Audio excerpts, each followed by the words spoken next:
I love words, and words have always been my entree into culture because words help me translate for myself and then for other people the nature of the human experience. And I do think that there are many things that are essential, effectively universal in a sense, to the human experience. And for me, that can best be described as empathy, how to contend with the sixth sense, how to understand, interpret, explain, and ultimately use in our everyday lives a sense of empathy. Empathy helps us understand those ourselves, those around us, the broader world around us. And so when I look at the nature of human conflict, those conflicts that we have, those internal turmoils that we have, what do we do? What do we want to be? Who do we want to be? Do we love this person? Do we not? How do we deal with, different problems in our lives? How do we as societies relate, from community to community? We talk about funding for, what do we do with government money?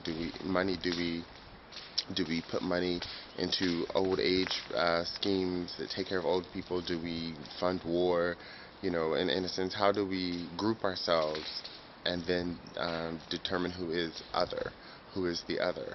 And so these are all exercises in empathy, and words help us to describe this feeling. It's more difficult than the other senses, seeing, taste, touch, hearing, smell, seeing, taste, touch, hearing, smell, the five senses. We're more readily able to describe them, although when it comes to everything emotive, which is as strong of a sense as the other five, um, you know, um, just think about how children go about describing fascination. For them, it's like you can consider that being excited about something, being surprised about something, being fearful about something, that we can all sort of describe differently. For children, they can't describe them as nuanced and in as many words. And so, you might hear them say something like, "Oh my God, it's so gay," and then for them, it might mean it's so all those things. But for us, we might be able to say it's this, that, or the other. Um, there are benefits and drawbacks to that. The kid might mix all of that with curiosity and allow the curiosity to take over the experience. And so, what might be a fearful experience for an adult might be just an instance to explore their own curiosity.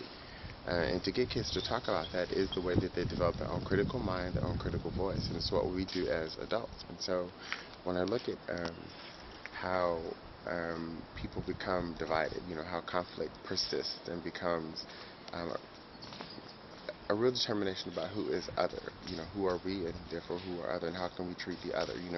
We talk about drone strikes. Who wouldn't have them in America? It was a big Rand Paul discussion, and I think it was a very important one. Again, words about can drones be used in America? So Americans are sitting at home watching this and asking, well, if we wouldn't want to use them on ourselves, why would we use them on others? Us and them. And it's that same sense of empathy that we see described in politics that we also try to use in our everyday lives. And this is why I love words. Books have had the opportunity to really describe in detail how someone feels and sees the nuances of a very basic everyday situation. I mean, think about someone like Chinua Achebe, who describes, room, color, context, smell, taste, touch of a situation, and then at the end gives a blunt sort of, this is what happened, this is the context, and this is what one of the individuals in the story decided to do. So you have all these words, you have all these different perspectives, and words allow us to, and that's what it ultimately comes down to, see perspective. And I think that that is the ultimate solution to conflict, is understanding and valuing others' perspectives. Words give us that. Words are that tool.